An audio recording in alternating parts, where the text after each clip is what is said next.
Financial planning पर महिलाओं के लिए खास पेशकश लेकर मैं पल्लवी अरुण वर्मा आपके सामने हूं। जी बिजनेस का ये शो खास हमारी महिलाओं व्यूअर्स को देकर बनाया गया है। आप चाहे वर्किंग फीमेल हो, चाहे हाउसवाइफ हो, आप अपने निवेश से जुड़ी कोई भी क्वेरी या कोई भी सवाल इस शो में भेज सकते हैं। तरीका बेहद आसान है। नोट करें, एसएमएस करने का तरीका है SHE हमारा कोड लिखे अपने नाम के साथ अपना सवाल 57575 पर आप एसएमएस कर सकते हैं। इसके अलावा ईमेल भी कर सकते हैं हमें she@znetwork.com पर। याद रहे कि जब आप ईमेल से सवाल भेजें तो अपना फोन नंबर लिखना नहीं भूलें ताकि अगले हफ्ते के शो में हम आपका सवाल शामिल कर सके। साथ ही जानते हैं क्या रहेगा आज के शो में खास बात आपके पोर्टफोलियो की, यानी कि उसका एक रिव्यू करेंगे हमारे एक्सपर्ट। इसके अलावा लमसम एक मुश्त अगर आप निवेश करने की सोच रही हैं तो कौन से विकल्प हैं, कहां निवेश कर सकते हैं, और न्यू पेंशन स्कीम से जुड़ा हुआ भी एक सवाल है, वो भी हम शो में शामिल करेंगे। कुछ देर में हमारे साथ होंगे Neeraj Chauhan, CEO the financial mall, और फिलहाल एक कॉलर फोन लाइन पर हैं, उनसे बात करते हैं। नियति पारेख हैं मुंबई से, जैसा इन्होंने मेंशन किया था ईमेल में भी कि नियति स्टूडेंट है, मतलब जस्ट स्टडीज उनकी फिनिश हुई हैं अभी और 20 साल इनकी उम्र है।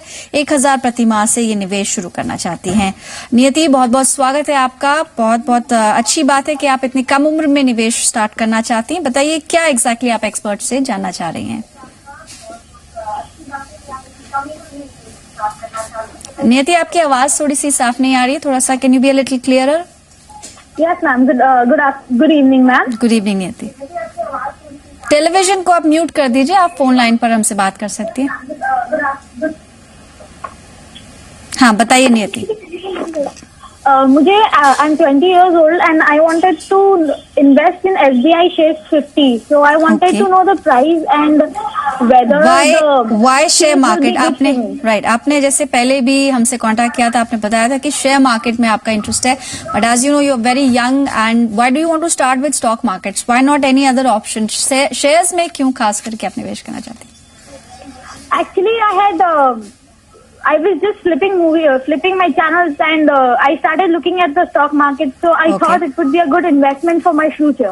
Okay. With my education, my job, my studies. So do you have any basic जो नॉलेज होती है स्टॉक मार्केट की, वो कुछ आप रखती हैं? थोड़ा इंटरेस्ट है आपको जैसे आप बता रही हैं, बट बिसाइड दैट क्या फॉर्मेलिटीज होती हैं स्टॉक मार्केट में निवेश करने के लिए? किन चीजों का जानना जरूरी है? इस बारे में कुछ आपको नॉलेज है या वो भी एक्सपर्ट से आप पूछना चाहती हैं? थोड़ा knowledge I have because of my father. He's a very good investor of Reliance and he's a very good shareholder of Reliance. Okay. So he keeps on telling me which share will be good for me, which share will be not. आपके father जो है कब से निवेश कर रहे हैं, जो आप देखकर आप भी करना चाह रही हैं? बहुत अच्छी बात है, कम उम्र से ही आप शुरुआत करना चाहती हैं। आपके फादर कब से निवेश कर रहे हैं शेयर मार्केट में? He's been investing for past 2 to 3 years. All right, so you also feel like investing. Let's know from the expert कि क्या कर सकती हैं आप, और इतनी कम आपकी एज है, बहुत अच्छी बात है। We would like to congratulate you. अब सीधे नीरज के पास चलते हैं। Neeraj Chauhan CEO financial mall से हमारे साथ हैं। नीरज जी, बहुत बहुत स्वागत है आपका। और नियति का सवाल आपने सुना, बहुत यंग है नियति और 1000 रुपीज पर मंथ स्पेयर कर सकती हैं ये अपनी शायद सेविंग से। इसको शेयर मार्केट में लगाना चाहती हैं, लेकिन आपकी तरफ से क्या राय रहेगी? She is very young, she has some basic knowledge क्योंकि इनके फादर निवेश करते आ रहे हैं पिछले 2-3 सालों से। इनके लिए आप क्या राय देंगे? शुक्रिया पल्लवी। नियति, देखिए आपका जो इन्वेस्टमेंट अमाउंट है वो 1000 रुपया है प्रति माह जो आप निवेश करना चाहते हैं। तो इसके साथ 2 रिस्क आपके आएंगे। एक तो पहला, आपको स्टडी करना पड़ेगा किसी भी स्टॉक में इन्वेस्ट करने के लिए। उसके लिए आपको पहले इंडस्ट्री देखना पड़ेगा, उस इंडस्ट्री में कौन सा स्टॉक अच्छा है वो देखना पड़ेगा। और अगर मान लीजिए कोई स्टॉक का भाव 2000 रुपये, तो आप कैसे खरीदेंगे उस स्टॉक को? और अगर 500 है तो सिर्फ आप 2 शेयर खरीद पाएंगे, वो भी एक कंपनी का खरीद पाएंगे, तो एक कंसंट्रेटेड रिस्क होगा। आपके लिए बेहतर विकल्प यह है, क्योंकि आप इक्विटी में जाना चाहते हैं और सही विकल्प भी है इक्विटी आपके लिए, जो आपकी अभी एज है, आपके सामने काफी लंबी अवधि है एक कैपिटल वेल्थ क्रिएट करने के लिए, तो आप म्यूचुअल फंड का सहारा लें। उसमें आप एक SIP शुरू करें। अगर आप बहुत ज्यादा जोखिम लेना चाहते हैं तो मिड कैप स्मॉल कैप में आप ये जोखिम ले सकते हैं, और अगर आप जोखिम कम लेना चाहते हैं तो एक डाइवर्सिफाइड इक्विटी फंड में ले सकते हैं। अब आप ये देखिए, अगर आप डाइवर्सिफाइड इक्विटी फंड में निवेश करते हैं तो मात्र 1000 रुपए में आपके जो पोर्टफोलियो होगा वो 30 से 40 स्टॉक्स का पोर्टफोलियो होगा, और एक रिस्क एडजस्टेड रिटर्न भी आपको बेटर रहेगी, और आपको जो आपका समय लगेगा एक स्टॉक सेलेक्ट करने में, वो समय आप कहीं और लगा सकते हैं अपना सेकंड सोर्स ऑफ इनकम बनाने के लिए। तो मेरा आपको सुझाव ये है कि जब तक आपकी रकम इतनी बड़ी नहीं हो जाती कि इसमें आप कुछ अच्छे स्टॉक्स खरीद पाए और कम से कम 8 से 10 स्टॉक्स का पोर्टफोलियो बना पाए, तब तक आप म्यूचुअल फंड का सहारा लें, अपनी इंफॉर्मेशन और बढ़ाएं, थोड़ा और पढ़ें स्टॉक्स के बारे में, थोड़ा मार्केट का बिहेवियर देखें, हिस्ट्री देखें, और एक अपना प्रोसेस बनाएं कि आप किस प्रोसेस से स्टॉक सिलेक्शन करने वाले हैं आने वाले समय में। तो फिलहाल के लिए आप म्यूचुअल फंड का सहारा लीजिए, बेस्ड ऑन आपका क्या रिस्क एपेटाइट है, लार्ज कैप, स्मॉल कैप या मल्टी कैप में आप निवेश शुरू कीजिए। नीरज जी बिल्कुल फ्रेशर हैं, 20 इयर्स इनकी एज है, इनके लिए कोई एक ऐसा स्टॉक तो नहीं, इनफैक्ट कौन सा ऐसा फंड हो सकता है जो इनके लिए अच्छा रहेगा? इन्होंने हालांकि कुछ होराइजन क्लियर नहीं रखा है कि कितने समय तक निवेश करेंगे, बस एक अमाउंट लेके चल रही है 1000 रुपीज पर मंथ का। तो कौन सा एक ऐसा फंड हो सकता है जो इनके लिए अच्छा रहेगा? पल्लवी, वो एक बेसिक इशू है। हम हर बार अपने एक शो में यही बात करते हैं कि हम अमाउंट की बात करते हैं, हम रिटर्न्स की बात करते हैं, क्योंकि रीजन है सिर्फ रिटर्न चेज करना, आपकी रिटर्न्स मैक्सिमाइज करनी है। That is the only objective आज की डेट में जो मेजरली लोगों का है।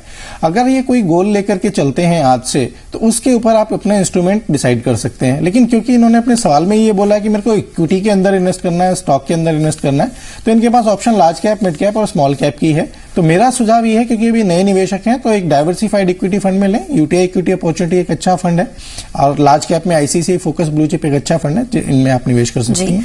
और नियति, इनफैक्ट हमने इस टेबल के जरिए आपको दिखाने की कोशिश की एचडीएफसी टॉप 20, जो कि जैसे नीरज ने भी कहा एक लार्ज कैप कैटेगरी का फंड है।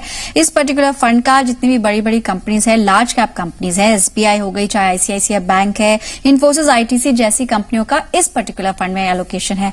तो हम ये बताने की कोशिश कर रहे हैं आपको कि आप डेफिनेटली थोड़ा सा और अपनी नॉलेज जुटाइए, उसके बाद आप स्टॉक मार्केट में निवेश करिए। शुरुआत अगर करना चाहते हैं, if you want to begin, तो आप म्यूचुअल फंड्स का रूट ले सकते हैं, वो भी एसआईपी के जरिए, यानी 1000 रुपीज पर मंथ आप इस पर्टिकुलर फंड में निवेश करिए, और समय के साथ साथ आप अपना जो अमाउंट है वो भी बढ़ा सकते हैं। साथ ही ये भी देख सकते हैं कि कितने समय तक आप इसमें निवेशित रहेंगे। इस पर्टिकुलर फंड का अगर आप देखेंगे एलोकेशन, तो इक्विटी में 98% लगभग इसका निवेश है, तो यानी आपको स्टॉक मार्केट का जो एक्सपोजर चाहिए वो आपको डेफिनेटली इसमें मिलेगा। और साथ ही समय समय पर आप इसका परफॉर्मेंस भी मॉनिटर करते रहे। अगर फिलहाल हमने जो देखने की कोशिश की पिछले 5 साल में इसमें करीब 8.5% का रिटर्न मिला है, और लॉन्च से अब तक हर साल इस फंड ने 20% का एक रिटर्न शो किया है। चलिए फिलहाल एक और सवाल लेते हैं, ये ईमेल के जरिए शामिल किया है हमने। ये एम विश्वास है, इन्होंने ज्यादा डिटेल्स तो नहीं लिखी है मेल में, लेकिन लिखती है कि इनके फादर की जो एलआईसी पॉलिसी थी वो हाल ही में मैच्योर हुई, और इनको 10 लाख रुपए एज अ सरप्लस, क्योंकि ये नॉमिनी थी, उस पॉलिसी में इनको मिले हैं। अब ये इस अमाउंट को अपनी डॉटर के लिए निवेश करना चाहती हैं। नियर अबाउट 14 इयर्स का इनके पास समय है। हालांकि इन्होंने कुछ अपनी डिटेल्स नहीं मेंशन की हैं कि इन्होंने कोई कवर लिया है या नहीं, लेकिन बस ये लिखती हैं कि मैं इस अमाउंट को कहाँ निवेश करूं। इन्होंने लिखा है कि इनकी डॉटर 4 इयर्स की है, तो उसके फ्यूचर के लिए इस अमाउंट को ये कहाँ डालें और किस रूट से डालें, यानी क्या इन्हें एक साथ ये सारा पैसा निवेश करना चाहिए या फिर धीरे धीरे करके सिस्टमैटिक इन्वेस्टमेंट के जरिए निवेश करना चाहिए। हालांकि थोड़ी और डिटेल्स होती तो नीरज बेहतर होता, इनके लिए हम एक्सपर्ट की तरफ से सलाह ले पाना, लेकिन फिर भी नीरज आपकी तरफ से क्या सलाह रहेगी? जी पल्लवी, आपने बिल्कुल सही कहा। इनकी बाकी हमारे पास कोई और इन्फॉर्मेशन नहीं है, क्या इनका प्रोफाइल है, क्या इनकी इनकम है। इन्होंने जो कहा है कि एक लमसम जो एज ए क्लेम अमाउंट इनको मिला है, वो अपने बच्चे की एजुकेशन के हिसाब से इन्वेस्ट करना चाहते हैं, जो कि अभी 4 साल का है, तो यहाँ से 14 साल के करीब या 13 साल के करीब वो निवेश रहेगा। जो इनका सवाल है वो ये दर्शा रहा है कि कहीं लमसम इन्वेस्ट करना चाह रही है, तो अभी ये जरा लमसम इन्वेस्ट करने से बचें, क्योंकि मार्केट काफी वोलेटाइल है, एकदम से पूरा पैसा लगाना ठीक नहीं है।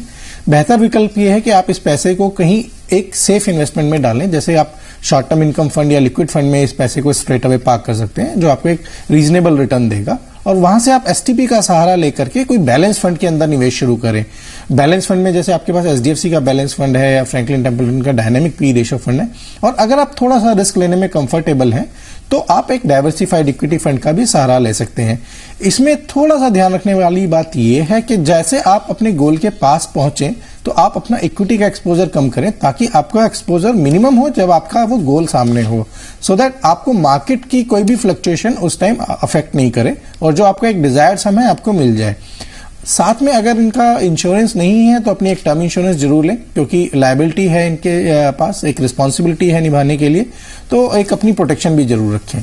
जी, तो यानी पहला स्टेप तो जो आपके लिए होना चाहिए वो ये कि आप अपने लिए एक रिस्क कवर लें। जैसे आप बता रही हैं कि अपने बच्चे का फ्यूचर आप सिक्योर करना चाहती हैं, उसके लिए आपका कवर होना जरूरी है, एक पर्याप्त कवर लें। और फिर आप ये जो रकम है इसका जो रिमेनिंग अमाउंट होगा वो आप इक्विटी की तरफ देख सकते हैं। कुछ फंड्स नीरज ने भी आपको सजेस्ट किए, HDFC चाइल्ड गिफ्ट फंड एक है, इसके अलावा फ्रैंकलिन टेम्पल्टन का डायनामिक PE रेशियो फंड है, UTI अपॉर्चुनिटीज भी एक अच्छा फंड हो सकता है।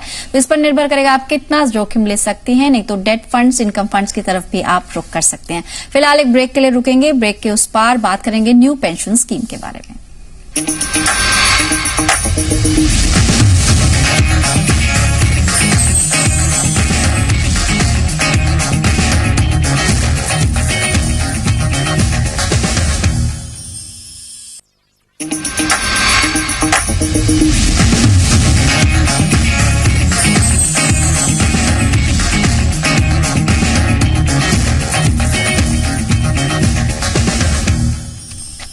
मनी मैटर्स फॉर वुमेन में आपका स्वागत है। बात हो रही है फाइनेंशियल प्लानिंग की और सवाल जवाब का सिलसिला जारी है।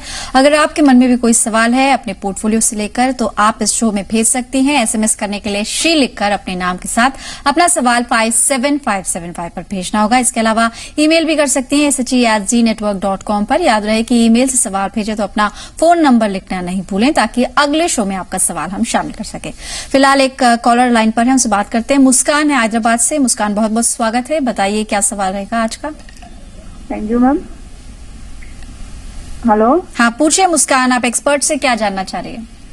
मैम मैं एक्सपर्ट से ये जानना चाहती हूँ, जो मैंने अपना ये प्रोफाइल ओपन किया हुआ है अकाउंट, इसके मैंने 5000 का पे अकाउंट किया हुआ है और 25 इयर्स का किया हुआ है। ओके, तो आप जानना चाह रही हैं 25 इयर्स के बाद कितना आपकी रकम जमा हो पाएगी? यस मैम, और मैं जानना चाहती हूँ कि मैं इसको कम कर सकती हूँ या फिर इसके यही मेरे लिए बेस्ट है।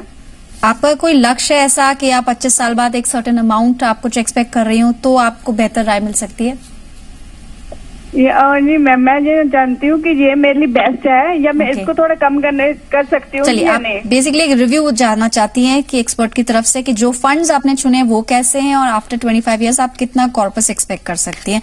नीरज हमारे साथ हैं। नीरज, इन्होंने 3 फंड्स में निवेश किया हुआ है। बिरला सन लाइफ का फ्रंटलाइन इक्विटी है, 2000 प्रति माह उसमें इनकी SIP चल रही है। इसके अलावा IDFC प्रीमियर इक्विटी, ये भी एक मिड कैप फंड है, 2000 प्रति माह, और HDFC मिड कैप अपॉर्चुनिटीज।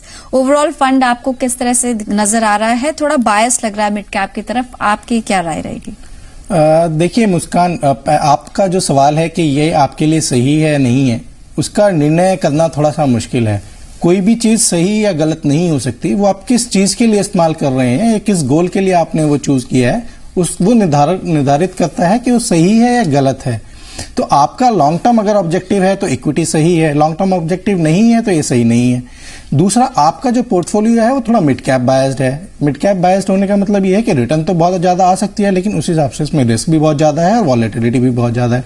तो आपका टाइम हॉरिजन इस इन्वेस्टमेंट का कितना है उसके ऊपर निर्भर करता है कि आपको कहाँ निवेश करना चाहिए।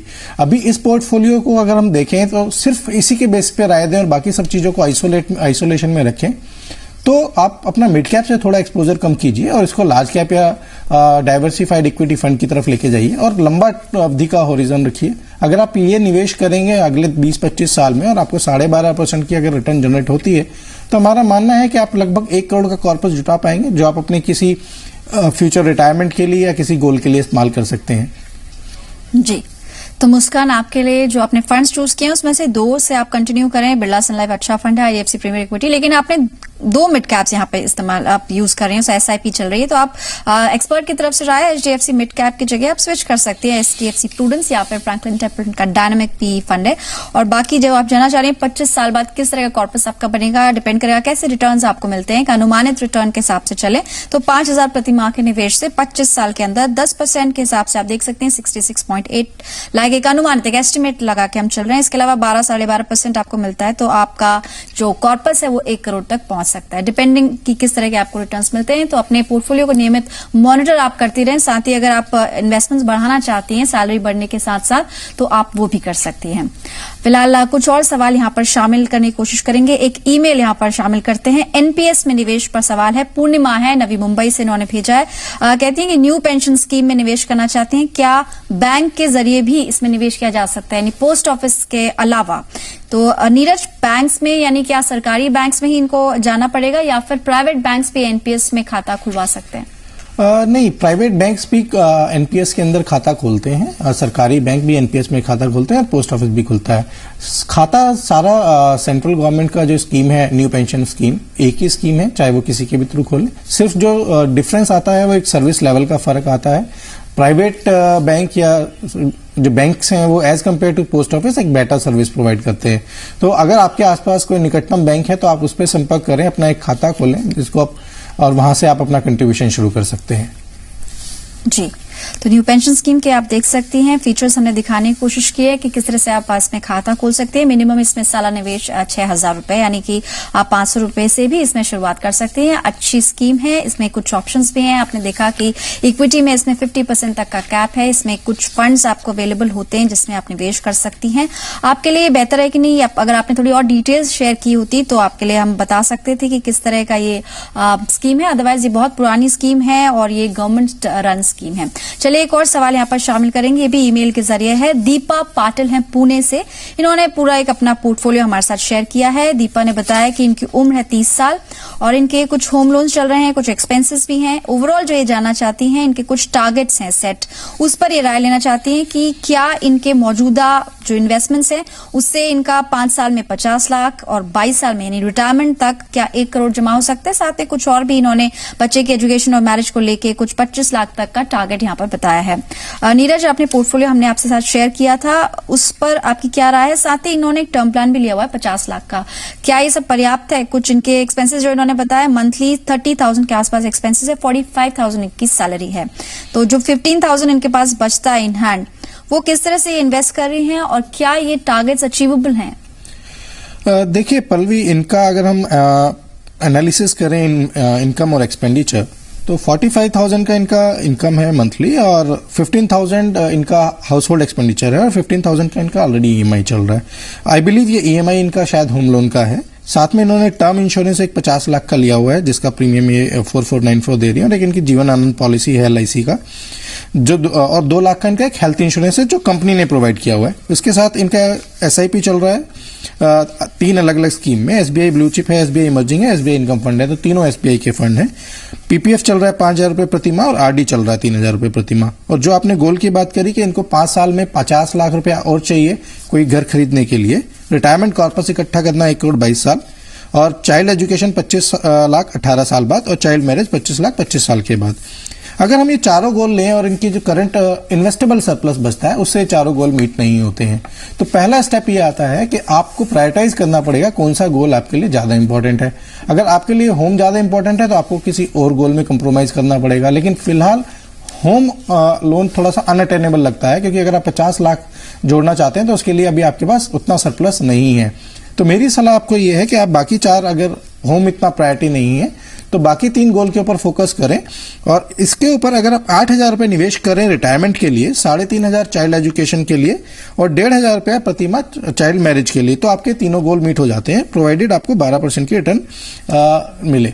लेकिन अगर आप चाहते हैं कि नहीं सारे गोल हो तो आपको एक स्टेप अप अप्रोच लेनी पड़ेगी जिसमें आपको 15% कंट्रीब्यूशन ईयर ऑन ईयर बढ़ाना पड़ेगा, तो आपके कुछ goal over a period of time meet हो पाएंगे। डेफर करना पड़ेगा इवन होम परचेज भी आपको कुछ 8 से 10 साल के लिए जी, तो आप शायद ये गोल अचीव कर पाएंगे। और नीरज, ये जो इन्होंने टर्म प्लान यहाँ मेंशन किया है 50 लाख का, जिसमें 4494 इनका एनुअल प्रीमियम जा रहा है, ये आपको लगता है कि पर्याप्त है looking at her salary of 5.4? हाँ, आप देख सकते हैं 45,000 रुपए का इनका इनकम है, लेकिन साथ में 15 लाख के करीब शायद इनका होम लोन भी है जिसकी इंस्टॉलमेंट 15,000 रुपए के करीब जा रही है, तो इसको आप 25 लाख से और अपनी टर्म इंश्योरेंस बढ़ा सकते हैं, वो एक रीजनेबल अमाउंट रहेगी जी। साथ साथ एक चीज और पल्लवी कहना चाहूंगा, इनके पास जो हेल्थ इंश्योरेंस है वो कंपनी प्रोवाइडेड है, तो एक अपनी स्टैंड अलोन हेल्थ इंश्योरेंस जरूर लें। कल को आप अगर कंपनी से मूव करते हैं किसी और कारण से, तो आपका प्रोटेक्शन रहेगा हेल्थ के लिए। तो उम्मीद है दीपा आपको जो ओवरऑल पोर्टफोलियो पर राय लेना चाह रही थी हमारे एक्सपर्ट की तरफ से मिली होगी। आपका जो पोर्टफोलियो उसमें कुछ चेंजेस सजेस्ट किए हैं, आपने सारे ही फंड्स SBI से चूज करें, थोड़ा डाइवर्सिफाई करें और इसके अलावा अपना जो इन्वेस्टमेंट है वो 15% हर साल बढ़ाने की कोशिश करें, तो आपके शायद जो गोल्स हैं अचीव हो सकते हैं। फिलहाल आज के शो में बस इतने ही सवाल ले पाएंगे, समय की पाबंदी है। जाने से पहले बता दें किस तरह से आप अपने सवाल शो में भेज सकती हैं। SHE हमारा कोड लिखकर 57575 पर भेजना होगा। इसके अलावा ईमेल भी कर सकती हैं SHE@zenetwork.com। अकाउंट पर। नीरज, हमारे लिए वक्त निकालने के लिए आपका बहुत बहुत शुक्रिया। तो चलिए आज के लिए बस इतना ही, हमें दीजिए इजाजत। नमस्कार।